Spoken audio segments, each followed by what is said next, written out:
Hello, I'm Dr. Gloria Horsley. And I'm her daughter, Dr. Heidi Horsley. Heidi and I want to welcome you to Open to Hope Conversations, the podcast. We believe that the greatest gift you can give yourself after a loss is hope, using this moment to connect with others who have not only survived but thrived. So let's get started.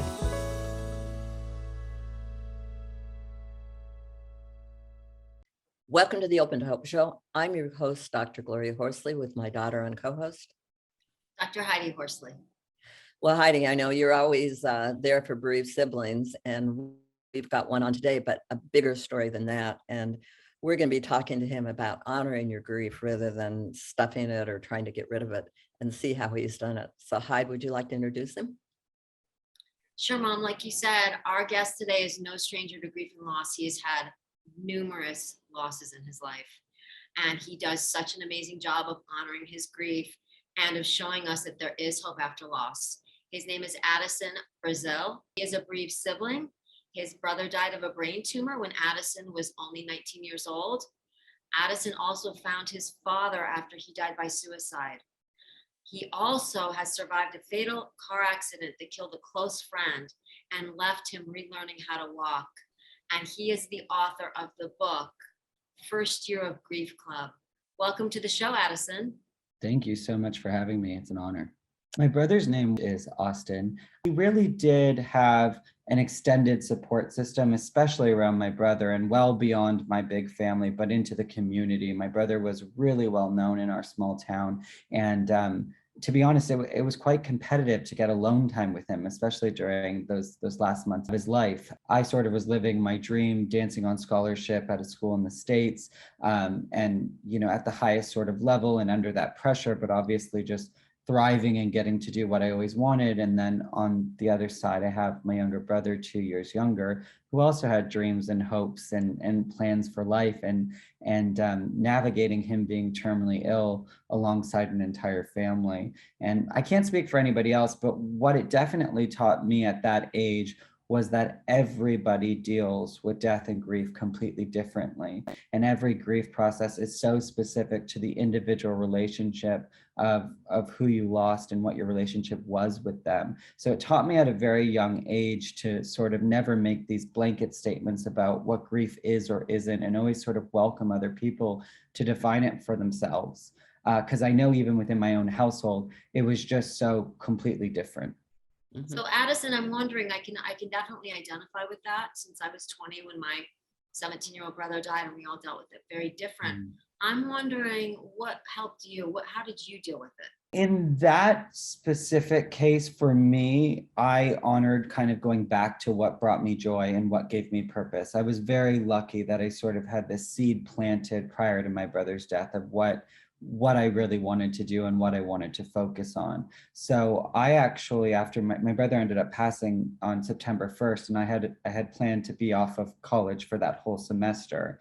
And about 3 weeks later, I kind of willed the powers that be to see if there was any way that I could go back and I could get back to it. And I chose to go back and to be dancing in this rigorous program, 14 to 16 hours a day, just sort of right in the height of the competitiveness of it.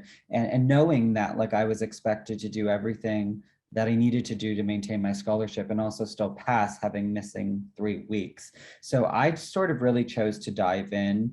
Another thing at that time, in that original grief process that really inspired me, was starting the organization with my brother, which was called Team Brother Bear Foundation. And it still exists to this day. And it supports other children and families with brain tumors. And that was something that was really important to him, that I sort of could lay the groundwork with him while he was still living, and that I've continued to do for 15 years since. So for me, service and doing and maybe a little bit of perfection, which I've since worked on a lot since then, is what really came up in that initial process. And sort of this big brother, not, I wouldn't say guilt, but just responsibility to really do what I was here to do and what brought me joy, especially knowing that was a privilege that my younger brother wasn't going to get. Well, what I find interesting about this is that the two things that you gravitated towards, the research has shown, are two of the most important things. One is making meaning out of your loss, which is what you did with you and your brother working together. And the other one is moving your body. dance.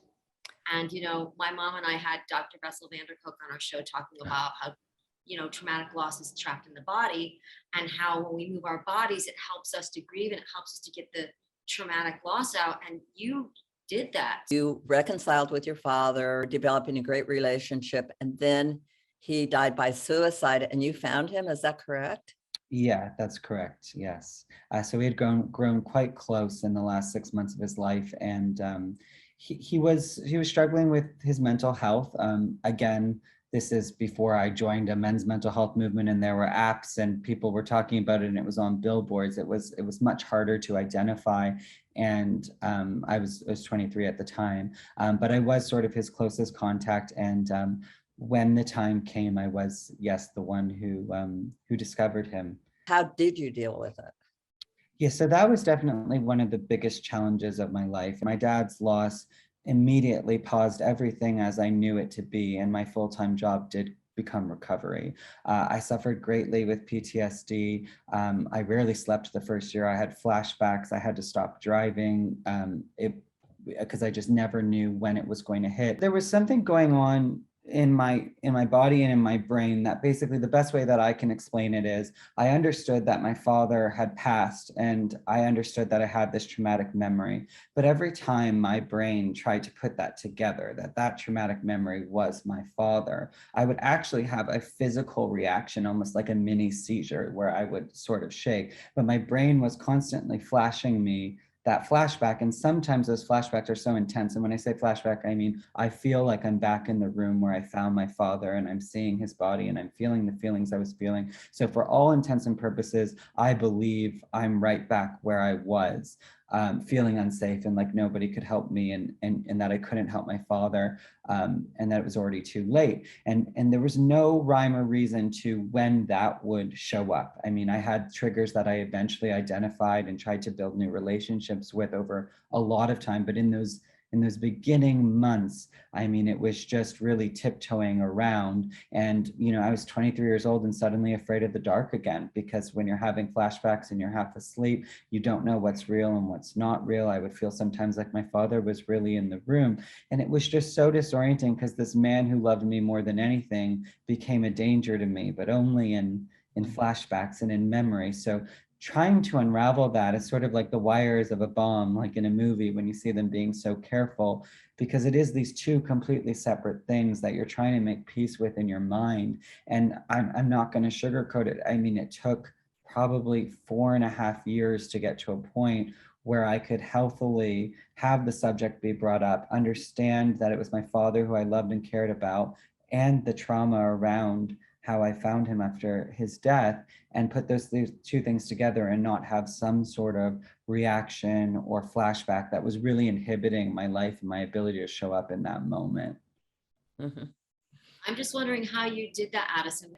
I really went to the ends of the earth to try to heal with this, because I really, really didn't want to just survive. I wanted to thrive, as weird as that sounds, you know, and almost cliche. I was too young, and I knew too well that both my brother and my father, the last thing that they would have wanted is then for me to just sort of live in the shadow of these losses and not continue.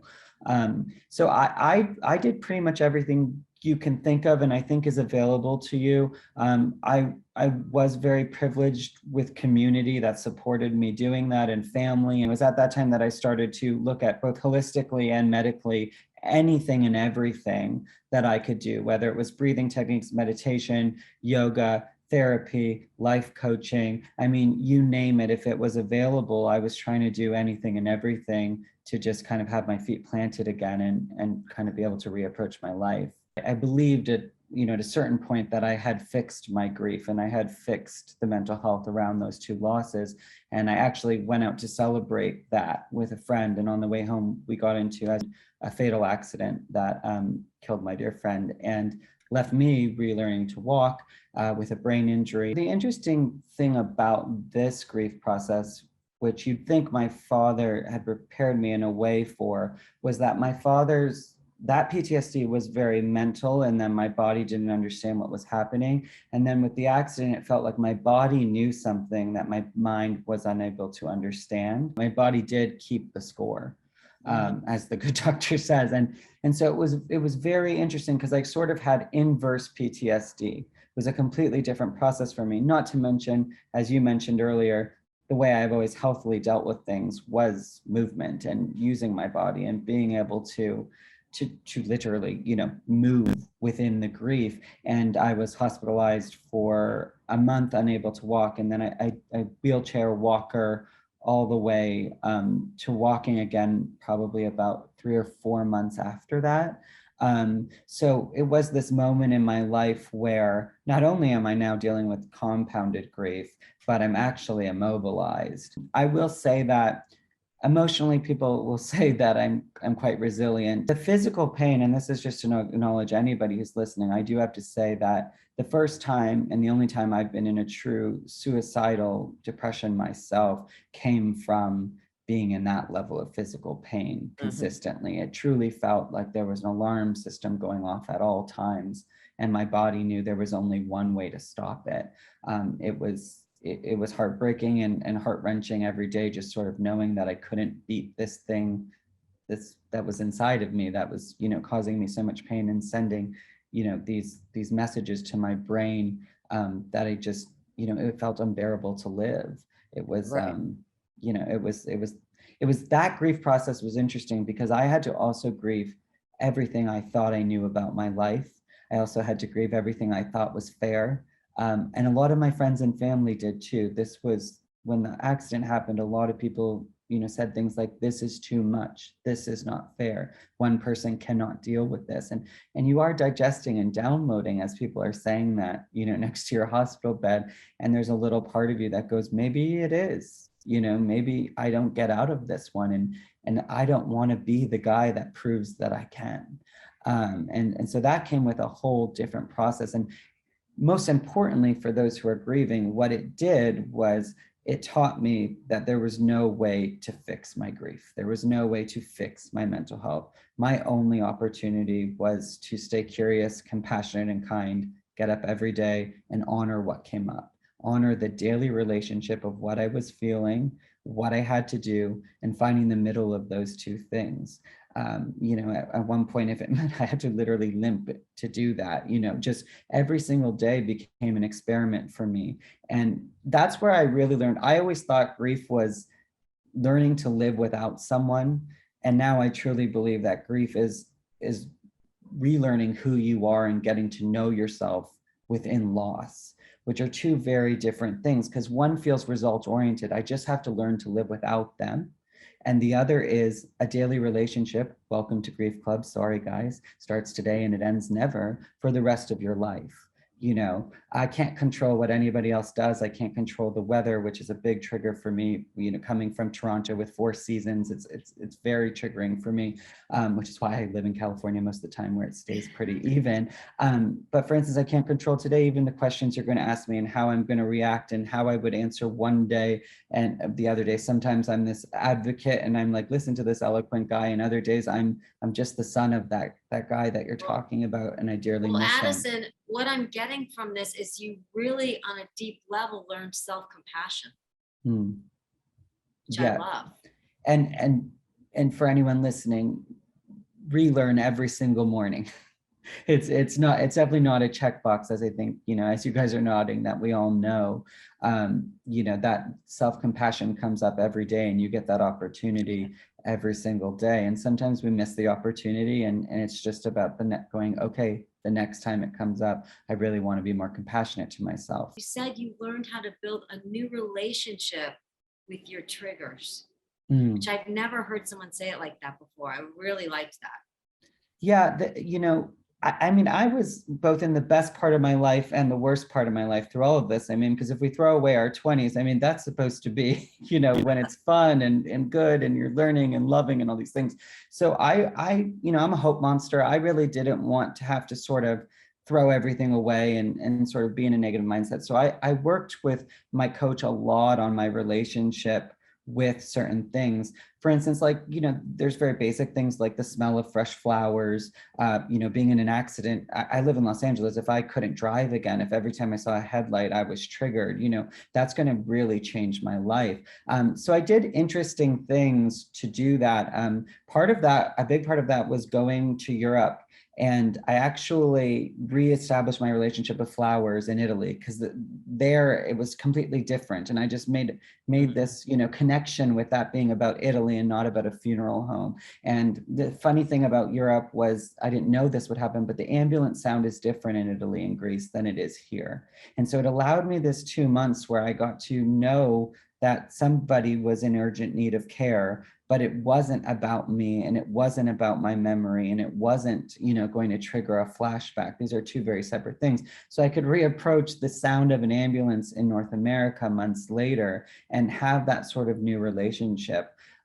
So it was about safely and with a team of guided mental health professionals. I'm just a peer, I'm just in Grief Club too, not a doctor, I'm not a coach, but out of my curiosity and out of my self-compassion was, how can I bring this back into my life, and how much? I mean, I still cut off stale roses. No, I'm not gonna love that smell. I don't think that's for me, but my ability to kind of now question and get curious about, why does it smell like that? Because it's not always a loss. It's not always a funeral. Like, maybe it's about love, or maybe there's a story there. There's something to get curious within it before you're just triggered, before you're just saying, and I think we all lovingly kind of go, oh, I can't do this. It smells like, my father's funeral, or, oh, I'll never eat that again because that was my father's favorite thing, or I want more, there's so many of these little things that, for me, I just realized it really wasn't serving me, and I wanted to be able to experience everything again. So I just kind of committed to this process of taking one trigger at a time and kind of looking at that relationship and seeing if I could ease it back into my life.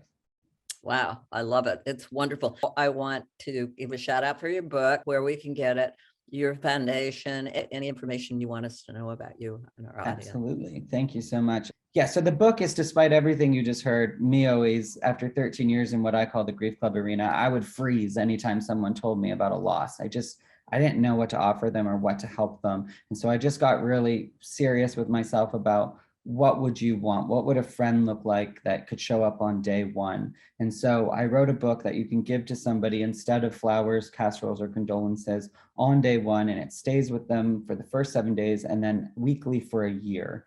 And it just, some of the things we talked about today, it just introduces things that came up for me and what an experiment around that might look like for people to start to build their own resilience toolkits around their grief. And really, like we said, get to know themselves within the grief rather than just try to learn to live without something that's meaningful to them. So it's called First Year of Grief Club, A Gift from a Friend Who Gets It. It's available on Amazon worldwide.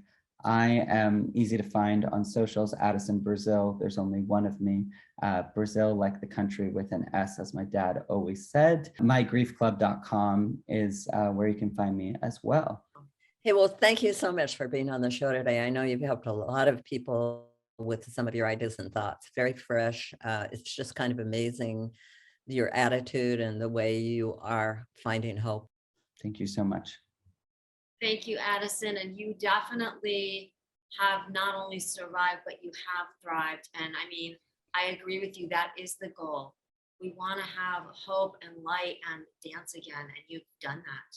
So thank you. Thank you.